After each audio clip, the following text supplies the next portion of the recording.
Salut les motards! Aujourd'hui, c'est d'une moto très attendue. C'est une célèbre randonneuse, voire même alpiniste à deux roues. J'ai nommé la Honda XL 750 Transalp. Alors un petit peu d'esthétique avec, comme vous pouvez le voir dans cette livrée, un rappel évident à la Transalp 600 de 1987, qui est une moto pour moi assez importante parce que j'ai passé mon permis moto sur cette 600 Transalp. Donc un petit peu de souvenirs quand même. Alors je vais quand même faire un reproche à cette nouvelle XL 750, c'est de ne pas avoir repris le feu rectangulaire du modèle 600 originel. C'est un petit peu dommage. Alors effectivement, on retrouve parfaitement l'esprit du modèle de 1987 au travers là ici du coloris, ce qui est largement moins le cas quand on prend une version noire ou grise. On a cette découpe là qui rappelle effectivement là aussi franchement la moto originelle. Par contre, un autre point qui va me chagriner dans cette évocation esthétique, ça va être le manque de sabots en standard sur cette machine. C'est dommage parce que, alors on va avoir un sabot optionnel en aluminium, il est assez massif je trouve. Il n'y a pas ce raffinement qu'avait cet accessoire sur le modèle de 1987. Ça aussi c'est un petit peu regrettable. Voilà pour ce petit point de design, une belle évocation mais qui a déjà quelques petits manques à ce niveau. Pour le reste, évidemment, cette nouvelle Transalp va se baser largement sur le Roadster Hornet. Largement, mais avec pas mal de différences quand même, et en adaptant ce qu'elle emprunte au Roadster. Alors tout d'abord, ça va être la partie cycle, avec un châssis tubulaire acier, mais largement renforcé pour un usage plutôt orienté off-road, avec notamment au niveau de la colonne de direction, on a des bras qui repartent pour soutenir le moteur, et ceux-là ont été largement épaissis pour pouvoir supporter les chocs. Idem pour la boucle arrière, qui est élargie, rallongée et renforcée également pour pouvoir supporter davantage de charge et éventuellement des chocs plus importants.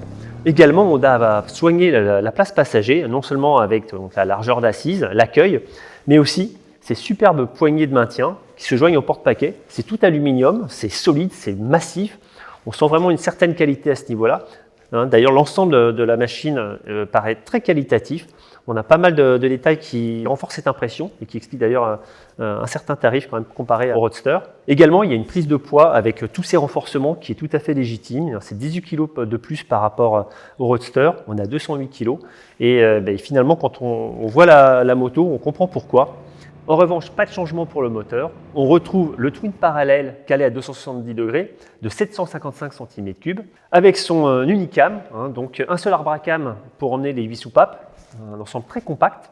Une mécanique qui va développer, comme sur le Roadster, 92 chevaux à 9500 tours et 75 Nm de couple à 7250 tours. Néanmoins, les diagrammes d'admission ont été un peu modifiés pour le trail, avec également un changement sur les tubes d'admission pour favoriser un petit peu plus de rondeur à la remise des gaz. Et alors ça ne va pas changer les courbes, mais par contre ça va changer la façon dont est distribuée la puissance et le couple au niveau du ressenti, au niveau de l'instantanéité à la poignée. L'embrayage est anti-dribble et assisté à la commande. Par contre, on n'a pas de quick shifter de série, il est optionnel comme sur le Roadster. Alors pour gérer toute la cavalerie dont est capable le Twin, on va retrouver une électronique assez étendue comme sur le Roadster, mais adaptée au trail avec ses velléités off-road. On a désormais 5 modes: pluie, sport, route, le mode personnalisable où on peut changer tous les paramètres des assistances, à savoir la façon dont la puissance arrive, le frein moteur, le contrôle de traction, et puis on a un 5e mode, le mode gravel, qui lui est dédié à un usage off-road et donc qui va ajuster encore une fois ses aides au pilotage de façon optimale. Et on peut également influer sur l'ABS en enlevant complètement cette assistance sur la roue arrière. C'est au niveau géométrique que la Transalp va se démarquer nettement, avec un angle de colonne de 27 degrés, une chasse de 111 et un empattement de 1560 mm. Des valeurs pas trop extrêmes que j'apprécie pas mal, et d'ailleurs en dynamique on va retrouver cette efficacité de ces cotes sans extrême. Également au niveau des suspensions, une grosse différence par rapport au Roadster, on s'en doute, avec des éléments Showa. À l'avant, une fourche inversée de 43 mm qui débat sur 200 mm, elle est ajustable en précharge. Compression et détente sont assurées séparément dans chaque fourreau. L'amortisseur arrière coulisse lui sur 190 mm, il est réglable en précharge sur 7 niveaux. Cet élément gère les mouvements d'un bras oscillant tout aluminium renforcé. C'est un élément assez massif et particulièrement valorisant. On sent bien que Honda a soigné particulièrement son trail à ce niveau-là aussi. Et ça aussi également, ça joue avec le poids. On va rester sur la partie avant avec un garde-boue assez imposant emprunté à l'Africa Twin. On a pas mal d'éléments comme ça qui viennent d'autres motos, un CB500X, donc là Africa Twin pour ceci. Elle s'équipe donc d'une roue avant 21 pouces, arrière à 18. Ça aussi, c'est pas complexe. Parfois, on a du 17, 21. Là, ça reste plus gérable. Donc, jantes rayonnées, dorées sur ce modèle tricolore. Là aussi, un rappel esthétique majeur à la version 600 de 1987. Pneus à chambre sur ce modèle, avant et arrière, avec ici des enveloppes Metzeler Karoo Street. Pour le freinage, on retrouve deux étriers axiaux, double piston. Ça peut paraître un peu juste, et bien pourtant, c'est pas mal. La commande est axiale également. Elle est réglable en écartement. Alors, bienvenue à bord de cette XL 750 Transalp avec une ergonomie très naturelle, particulièrement Honda, en fait, on va dire. Beaucoup de recul sur la selle, une assise plutôt confortable, flexion des jambes forcément pas très marquée, des repose-pieds assez idéalement placés, quand même un petit peu en avant par rapport aux hanches, mais ça ne gêne pas en fait en dynamique, ça reste confortable et efficace. La hauteur de selle est de 850 mm, ça paraît haut, mais alors là je vous invite vraiment à monter dessus parce que nous, il paraît très basse. On était très surpris d'avoir autant d'aisance en montant sur cette machine. On attendait quelque chose de moins bas et en fait les 850 ils ne sont absolument pas. Donc position naturelle également au guidon, il n'y a pas d'appui particulier, ça tombe idéalement sous les gants. Les commodos sont au standard Honda avec notamment ce qu'on avait sur la Hornet, donc ça pilote très facilement l'écran TFT de 5 pouces qu'on a sous les yeux. Donc toutes les assistantes dont je vous ai parlé tout à l'heure, c'est facilement ajustable, personnalisable. En roulant, c'est très facile également de changer de mode et c'est instantané. Donc ça, c'est bien aussi. L'écran est particulièrement lisible, on a toutes les infos sous les yeux. Il va juste manquer peut-être une jauge de température extérieure. Ça, c'est le seul reproche qu'on pourra faire à ce niveau-là. Bien que la moto soit assez étroite, les carénages ménagent pas mal de protection. On vous en reparlera en dynamique. Il y avait notamment ces grandes écopes là, qui descendent très bas. Un cockpit relativement large, une bulle non réglable, certes, mais une découpe particulièrement bien étudiée qui protège très correctement, notamment en hauteur par rapport au casque. Et puis en largeur, bon, ça reste très correct, surtout quand on met ces petits déflecteurs optionnels. Voilà, il y a quelques options sur ma machine là. Par contre, comme vous avez pu le voir, il n'y a pas de pare-main en standard et ça, c'est aussi un autre reproche sur cette machine. La position debout est elle aussi assez évidente. On a un guidon bien placé. On en sert bien la machine qui reste assez étroite à ce niveau-là, ce qui explique d'ailleurs qu'on a une telle aisance quand on monte dessus. On peut facilement se mettre en pilotage off-road pour assurer un guidage assez précis. On est sur une voyageuse et je pense qu'il est temps d'aller faire un tour. Nos tout premiers tours de roue avec une moto assez souple en suspension et qui assure beaucoup de confort en tout cas. Là sur tous les petits raccords, les petits défauts de bitume, c'est vrai que c'est assez sympa. Il y a une progressivité qui a l'air correcte, à l'arrière notamment. Envie d'une moto là aussi facile à emmener. Là en quatrième à 30 km/h, 2000 tours. Bon, on peut même passer la 5, ça va taper un peu plus, mais jusqu'à 40 km/h en 5, ça passe sans problème. Shifter très bon à la montée comme à la descente des rapports. Voilà, des 60 km/h en 4, on a 3000 tours. Quand on réaccélère, on a déjà une bonne patate quand même. Il y a beaucoup d'allonge sur ce Twin. C'est très appréciable. Et l'équilibre est excellent, car c'est surtout en partie cycle que cette machine évolue, comme je vous l'ai dit.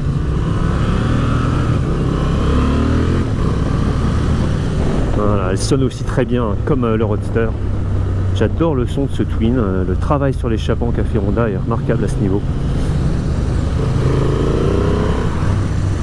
Ouais, ça gronde vraiment, ça fait très trail. On a un bon bras de levier, la machine très réactive. La route 21, on la sent pas beaucoup. Ça rappelle vraiment une Africa Twin. Nous suivons une route bien sinueuse là depuis quelques kilomètres qui met tout de suite en avant la bonne agilité de cette machine et sa facilité à être placée sur l'angle, sur sa trajectoire. Bon, ça reste un peu souple en suspension à la prise des freins, ça s'enfonce pas mal. Une bonne vivacité moteur toujours. Dès 5000 tours, là, ça commence vraiment à cravacher. Il n'y a pas besoin de forcer au guidon, c'est naturel, neutre. Ouais, franchement, l'alliance 21-18 avant-arrière, c'est pas mal. Bon, on aurait pu avoir 10 mm de plus en garde au sol en virage, ça aurait été bien. Bon freinage par contre. Même si ça plonge, on a des étriers axiaux qui procurent un très bon contrôle de la décélération. Et on a également un bon retour d'information du train avant. Ça aussi c'est à noter en dépit de cette géométrie un petit peu plus dévolue à l'off-road. On a pas mal de freins moteurs, ça c'est très agréable aussi. Et la machine se place vraiment à l'œil, sans effort. J'ai l'impression qu'on peut toujours en mettre et que ça passe. On a aussi une très bonne liaison poignée d'accélérateur moteur roue arrière.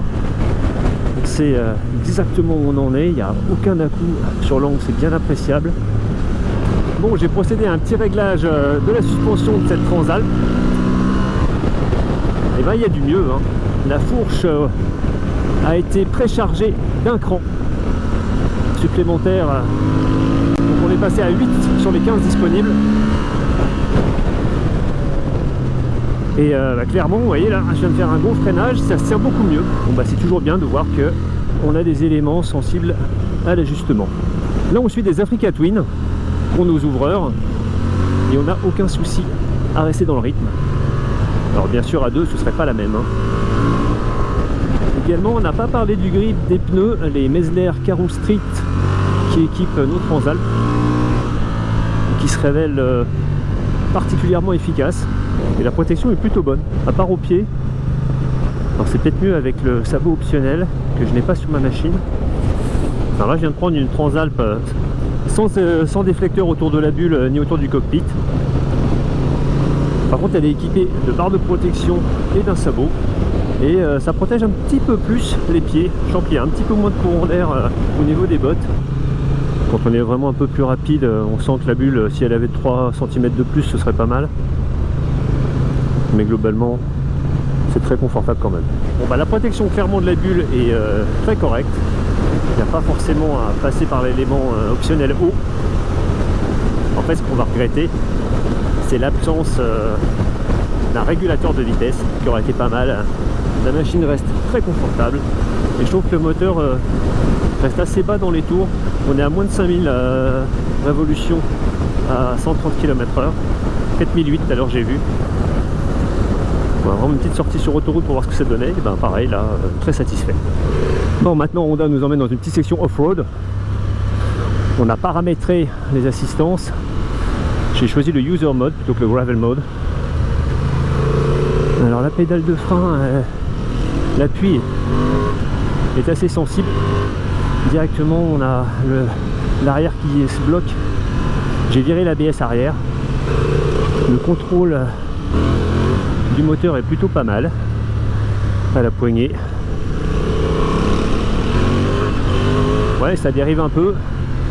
J'ai laissé un cran de traction control. C'est pas énorme, mais j'aurais peut-être dû tout enlever en fait. Mais là ça contrôle la dérive et c'est pas mal en fait.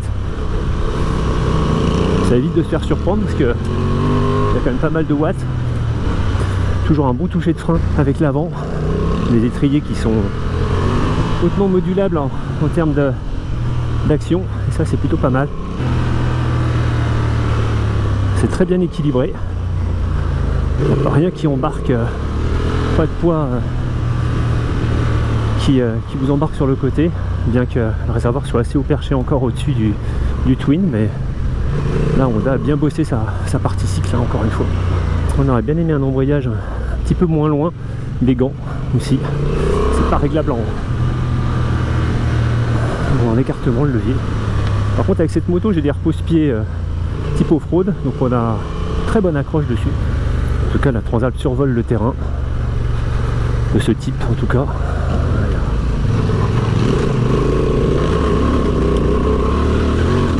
Ouais, ça régule trop là.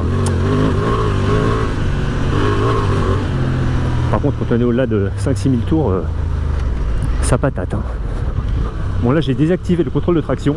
On peut vraiment contrôler parfaitement les dérives avec cette injection très précise. Paramètre les modes, on a une bonne accroche des pneus et surtout un très bon contrôle du frein arrière aussi, je l'ai testé là tout à l'heure. En fait plus on roule cette moto en off-road, plus on se rend compte de ses capacités qui sont assez remarquables aussi, comme sur route. Une Honda XL 750 Transalp particulièrement réussie à mon sens. avec beaucoup de compromis néanmoins. Le moteur est toujours aussi sensationnel, hein, ce twin avec une grande verve en haut du contour, qui manque un petit peu ici sur route, voire en off-road, d'un peu de gras moteur, on va dire. On aurait aimé en avoir davantage. Je pense que Honda aurait dû retravailler son moteur au niveau de l'arbre à cam. Ça reste très efficace, mais on aurait aimé un caractère moteur plus particulier. La sonorité reste toujours très présente, elle est très agréable. Elle est typée trail, là aussi ça diffère de la Hornet. L'équilibre de la machine est remarquable également. C'est une moto facile à emmener, évidente, prédictive. C'est une machine qu'on peut emmener à bon rythme également. En ayant adapté la suspension, c'est encore plus efficace. On a moins de transfert de masse. Beaucoup de remontée du train avant également, en dépit d'une roue de 21 pouces. Et notamment au freinage, on a une prise du levier très convaincante. Beaucoup de puissance, mais sans une attaque de folie. Donc ça laisse beaucoup de contrôle. Idem pour en off-road, on n'hésite pas à prendre les freins, on sait parfaitement où on en est. Même constat pour l'arrière, que ce soit sur route ou hors bitume, on peut vraiment adapter sa trajectoire et sa vitesse. L'off-road m'a semblé très facile, je n'ai pas hésité à emmener la machine assez rapidement, ce qui n'est pas toujours le cas avec des enveloppes qui ne m'inspirent pas toujours confiance parce que je ne suis pas assez typé off-road. Voilà, c'est un ensemble de choses qui fonctionnent assez bien, surtout pour 10 599 €. Alors bien sûr, il ne faut pas rester juste sur ce prix parce qu'il lui manque quelques éléments comme on vous l'a dit, donc les pare-mains, le quick shifter, le sabot, ça c'est quand même un peu dommage, qui vont tout de suite élever le prix. Il y a des packs d'ailleurs de différents niveaux. Ça a tendance à ramener cette moto au prix d'une Suzuki 800 V-Strom, essayée très récemment par Zef. Une Suzuki qui était mieux équipée de base. Cependant, la V-Strom paraissait moins démonstrative en moteur, peut-être un petit peu moins facile à emmener également sur route comme en off-road avec un poids plus conséquent, une géométrie largement plus ouverte. Je pense que ça la pénalise davantage. Et puis on évoquera évidemment la Yamaha Tenere 700, qui est à mon avis la cible la plus évidente pour cette Honda, avec un très haut diapason qui a un moteur assez pétillant, peut-être affaibli en Euro 5, des capacités mécaniques moindres et globalement une homogénéité là aussi en retrait par rapport à cette Honda qui offre beaucoup de confort, une bonne protection et des capacités générales de haut niveau. J'ajouterai quand même à cette liste la CF Moto 800 MT qu'on avait essayé. C'est une moto peut-être plus routière, moins capable en off-road, moins facile, une géométrie moins évidente sans doute que cette Honda XL 750 Transalp. Voilà ce qu'on pouvait vous dire à l'issue de cette première prise en main de ce modèle fort séduisant. On vous en dit évidemment bien plus encore dans l'essai online sur lerepaire-des-motards.com. N'oubliez pas de vous abonner à la chaîne YouTube et moi je vous retrouve très bientôt pour un nouvel essai. Merci.